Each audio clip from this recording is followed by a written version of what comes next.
Assalamualaikum warahmatullahi wabarakatuh. Assalamualaikum. Saya ingin bertanya Ustaz, mungkin perihal takdir tadi ya. Jadi pertanyaan saya ialah, bagaimana memahami surah Al-Baqarah ayat 286 yang berbunyi, Allah tidak membebani seseorang melainkan sesuai dengan kesanggupannya. Tapi di dalam realita kehidupan, contohnya seperti ini. Ada seseorang meninggal karena penyakit kanker, dia menahan sakit sampai meninggal. Ada orang saking stresnya sampai dia gila. Tapi dia itu tetap menerapkan iman di nadir. Ini di kampung saya sendiri, dia gila tapi dia sholat. Apakah Allah menguji mereka dengan sakit tapi mereka tidak tahan? Sedangkan di ayat tersebut Allah tidak menguji mereka sesuai dengan kesanggupannya. Kita kan tahu nih, manusia diuji sesuai dengan tahap intoleransi, kesabaran dan kesulitan mereka masing-masing. Mohon penjelasannya Ustaz. Terima kasih. Baik, saya langsung ya supaya tidak terjeda dan feel-nya bisa didapatkan. Saya ingin cerita sedikit Mas. Satu kali di awal saya pulang ke Indonesia dan saya kemudian mengajar di Bekasi. Ada satu pengajian ibu-ibu perempuan khusus untuk perempuan di hari Kamis. Saat terselenggara itu, satu kajian pertama full, kajian kedua tiba-tiba satu orang tidak ada. Kemudian di belakang, menarik ya, mulai menangis. Saya tanya kenapa di belakang menangis. Ibu itu menjawab, Ustadz, si Fulana tidak bisa bersama kita karena sedang berjuang sakit. Mohon doa. Baik, saya bilang kita doakan setelah selesai kajian ya. Begitu kemudian saya lanjutkan, jeda sebentar, nggak sampai 5 menit, di belakang terisak. Saya tanya kenapa Bu? Ternyata yang tadi kita akan doakan sudah meninggal dunia. Inna lillahi wa inna ilaihi raji'un. Baik. Setelah itu singkatnya, malam kami datang takziah. Anda tahu apa yang terjadi? Ibu dan bapak, teman-teman semua, luar biasanya. Beliau itu profesinya seorang pramugari. Dalam pramugari profesi yang beliau jalani, tentu banyak kegiatan-kegiatan keduniaan yang terjadi, sehingga juga untuk berhijab pun dulu belum punya kesempatan, pergaulan juga luar biasa.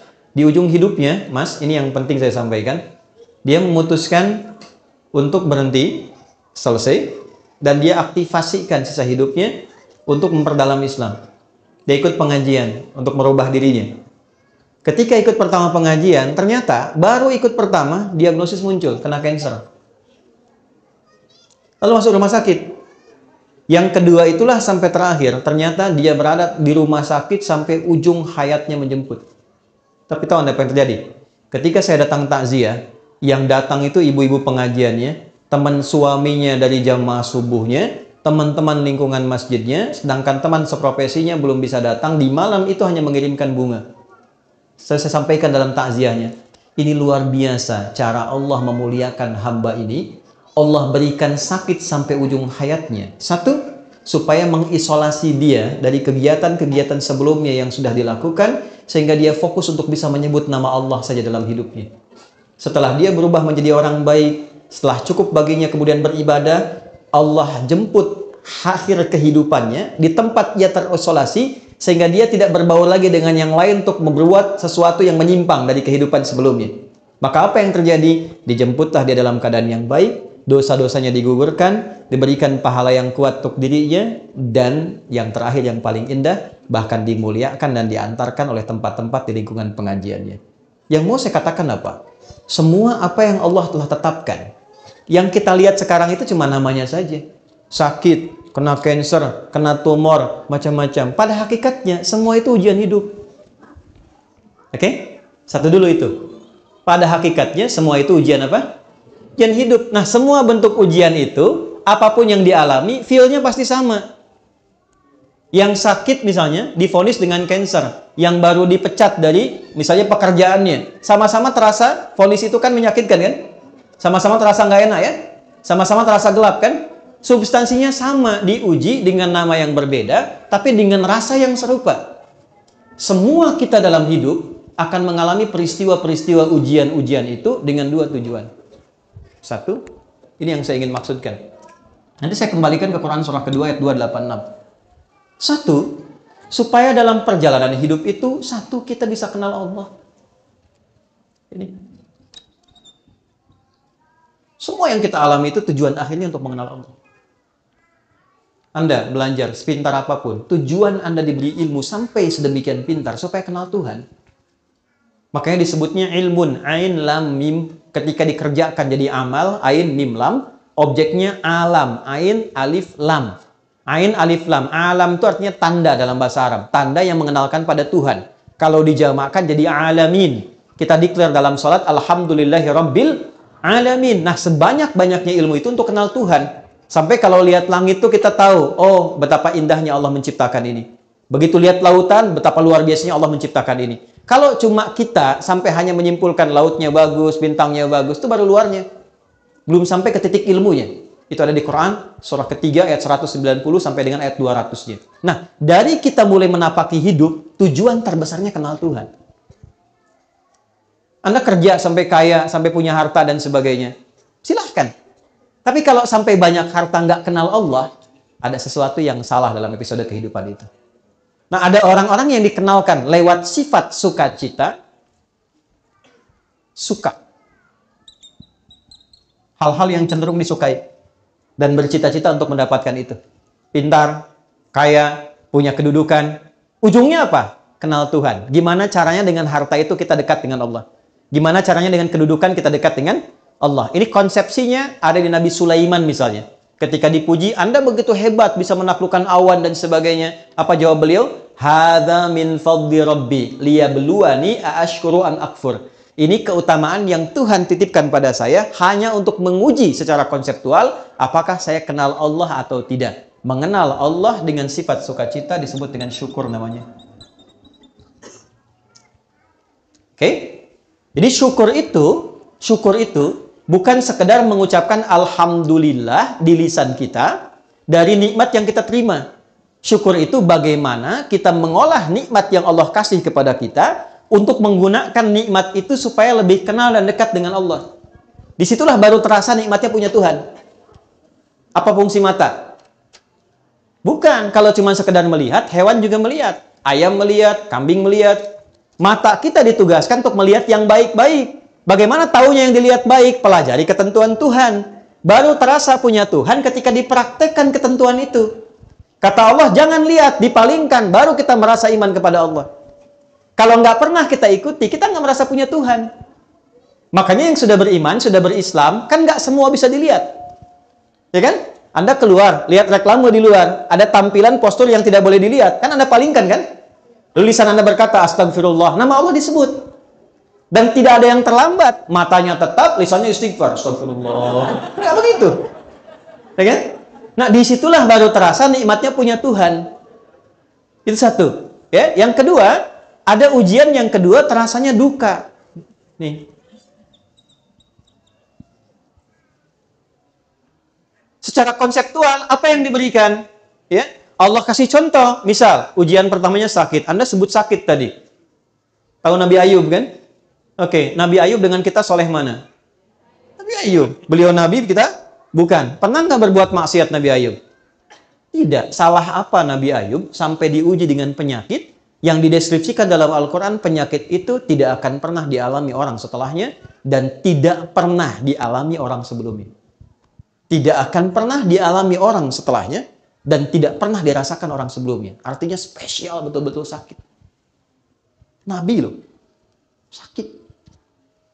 Dan untuk menuju sakit itu ada dua proses dulu. Hari pertama, semua aset beliau itu habis semua. Beliau itu orang kaya, yang kaya luar biasa. Ternaknya banyak, kebunnya banyak. Hari pertama, satu hari, ternaknya mati semua, kebunnya terbakar. Ya, apa yang terjadi? Malah makin meningkat ibadahnya. Terima kasih ya Allah, Engkau titipkan ujian ini untuk saya, bukan pada hamba yang lain. Engkau percaya dengan saya. Setan makin penasaran. Ya Allah, minta izin. Yang kedua, wafatkan semua keluarganya dari anaknya. 12 anaknya, hari kedua meninggal semua. 12 anaknya, meninggal semua. Terima kasih ya Allah yang telah menitipkan anak-anak itu untuk aku rawat dan selesai tugasku merawatnya, dia kembali kepada pemiliknya. Setan makin penasaran. Ya Allah, izinkan berikan ujian sakit yang tidak pernah dialami orang sebelumnya, tidak akan dirasakan orang setelahnya.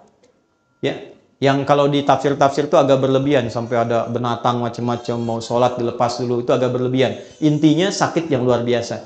Apa yang terjadi? Malah nambah lagi ibadahnya. sampai pada titik puncaknya. Nah, ini poinnya. Quran surah 21 ayat 83 sampai 84. Ini nanti jadi ijazah yang kita bisa teruskan pada pertanyaan Anda tadi. Sampai pada puncaknya ketika beliau tidak mampu menunaikan ibadah dengan sempurna lagi karena makin dahsyat penyakitnya yang kemudian menerpa, maka keluarlah kalimat ini. Wa ayyuba, dan pernahkah engkau belajar dan dengar kisah Ayub? Idznada rabbahu anni massani yadhurru wa anta arhamur rahimin. Ketika beliau bermohon pada Allah dengan mengatakan, ya Allah, penyakit ini, perhatikan kalimatnya, sudah mulai mengganggu aku sehingga aku tidak bisa menunaikan ibadah lagi dengan sempurna. Jadi minta sembuhnya itu bukan sekedar ingin sehat, tapi motivasinya untuk lebih mendekati Allah. Anda kalau sakit pengen sehat, biasanya kan pengen sehat kan? Nah setelah sehat tuh mau ngapain? Di Quran itu ada panduan yang sangat indah. Kalau penyakit Anda ingin disembuhkan, ya dengan cepat, tatkala orang memvonis Anda mustahil, tidak mungkin dan sebagainya, maka satu hal yang pernah dicontohkan Nabi Ayub, arahkan kesembuhan itu dengan tujuan untuk meningkatkan kedekatan diri dengan Allah. Ya Allah, penyakit ini sudah mulai menghambat hamba untuk semakin meningkatkan ibadah kepadamu. Sedangkan kau yang paling sayang kepadaku. Kalau pada yang paling sayang tidak menyembuhkan, kepada siapa lagi aku mesti berharap? Wa anta arhamur rahimin. Apa yang terjadi? Fastajabna. Dijawab itu dengan cepat tanpa jeda. Harfu atfin rabitin baina syai'aini bila hudud. Paham? Tidak. Huruf yang menyambungkan dua peristiwa dengan cepat tanpa jeda. Peristiwa pertama berdoa, peristiwa kedua dikabulkan doanya. Antara berdoa dengan dikabulkan doanya tanpa jeda. Begitu bermohon, seketika dikabulkan. Tapi kapan pengabulan itu terjadi? Ketika sabar dijalani.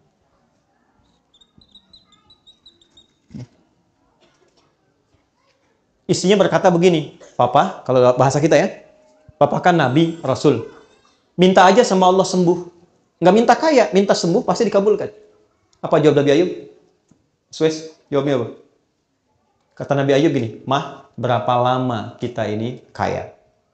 Ada riwayat mengatakan 70 tahun, ada riwayat mengatakan 20 tahun. Berapa lama kita sehat? 20 tahun. Berapa lama kita diuji sakit? 15 tahun. Nanti sajalah saat sakitnya sama dengan ujian sehatnya.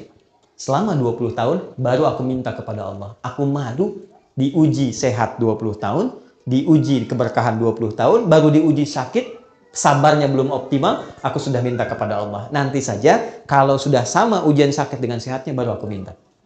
Tapi ini bukan level yang kita harus tiru gitu kan? Tidak, bukan begitu maksudnya. Saya ingin tunjukkan bagaimana beliau mengelola implementasi sabar dalam kehidupan. Jadi ketika seseorang bisa melihat syukur dan sabar, dua anugerah yang ditampilkan untuk mengenal Allah, disitulah semua jadi netral. Ini yang dimaksud hadis Nabi dalam Sahih Al-Bukhari, ajaban li amril mu'min. Orang Islam itu kalau imannya sudah mulai meningkat, akan terjadi peristiwa yang mengagumkan. Apa yang terjadi? Jika dia merasakan senang, dia bersyukur. Jika dia diuji dengan musibah yang terasa duka, dia bersabar. Sehingga semua terlihat netral untuk mengenal dan mendekat kepada Allah Subhanahu wa Ta'ala. Makanya ada ulama yang biasa sakit. Begitu tidak sakit, dia nangis. Kenapa Anda menangis? Padahal kan Anda sehat. Saya khawatir ketika Allah tidak memberi saya sakit di pekan ini, Allah sedang meninggalkan saya. Saking pahamnya dengan esensi kehidupan. Jadi yang pertama yang ingin saya katakan, kita jangan simpulkan bahwa ayat Allah tidak mungkin menguji seorang hamba di luar batas kesanggupannya dengan menerapkan ayat itu kepada orang yang divonis penyakit tertentu dan terlihat kemudian dia berekspresi seakan-akan dia tidak sanggup menahannya. Kalimat yang kita jawab dengan itu justru kita balik. Maha suci Allah yang telah menitipkan itu kepada beliau dimaksud, yang belum tentu ketika diberikan kepada saya belum tentu bisa sanggup untuk menahannya. Yang diberikan kepada orang lain belum tentu sanggup menjalaninya. Diberikan kepada hamba yang ini karena dipilih dia dengan itu, satu, meningkatkan kesabarannya. Dia dapat peluang ibadah. Jadi kalau Anda menghadapi apapun, persepsikan itu dalam bahasa Quran, satu, sebagai peluang ibadah, untuk mengenal dan mendekat kepada Allah dengan apa yang khusus diberikan pada kita, bukan pada orang lain. Ini mahal. Di situ kita sering berdoa kan? Di situ kita sering sebut namanya. Berapa banyak yang dinilai?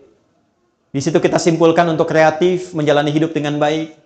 Di situ kita simpulkan untuk tidak memanfaatkan waktu dengan baik, tidak sia-sia lagi. Mahal. Yang belum tentu kita dapatkan itu pada situasi yang orang sebut dengan kata-kata dia sehat. Jadi pada akhirnya, sakit dan sehat itu hanya titipan dari Allah untuk semakin meningkatkan ibadah kita kepada-Nya. Bagian pertama ini.